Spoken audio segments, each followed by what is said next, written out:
নিউক্লিয়াসের মধ্যে থাকে ক্রোমাটিন জালিকা। এই ক্রোমাটিন জালিকাগুলো নির্দিষ্ট সময়ে অর্থাৎ কোষ বিভাজনের সময় ক্রোমোজোমে পরিণত হয়।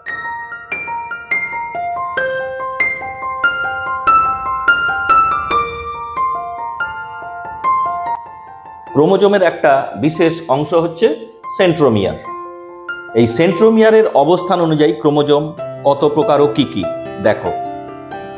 সেন্ট্রোমিয়ার ক্রোমোজোমের একেবারে মাঝামাঝি অবস্থিত।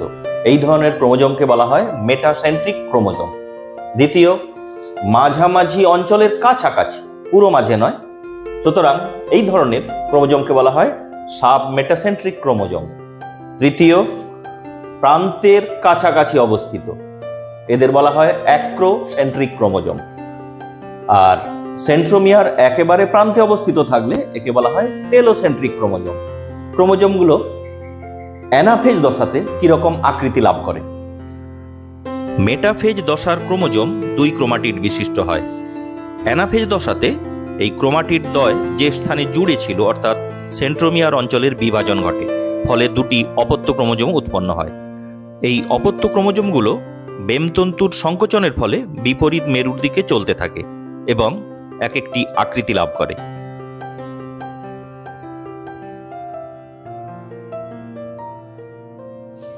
এই ধরনের ক্রোমোজোম অর্থাৎ মেটাসেন্ট্রিক ক্রোমোজোম যখন অ্যানাফেজ দশাতে, তখন এই রকম ভাবে হয়। উভয় বাহু সমান, ভি আকৃতির। সাবমেটাসেন্ট্রিক ক্রোমোজোম একটা বাহু বড়, আরেকটা বাহু অপেক্ষাকৃত ছোট, এল আকৃতির। অ্যাক্রোসেন্ট্রিক ক্রোমোজোমের ক্ষেত্রে একটা বাহু বেশ বড়, আরেকটা বাহু বেশ ছোট, এইরকম লাগায় জে আকৃতির। আর এই ধরনের ক্রোমোজোম যেহেতু একেবারে প্রান্তেই অবস্থিত সেন্ট্রোমিয়ার, তাই এটা হচ্ছে আই আকৃতির।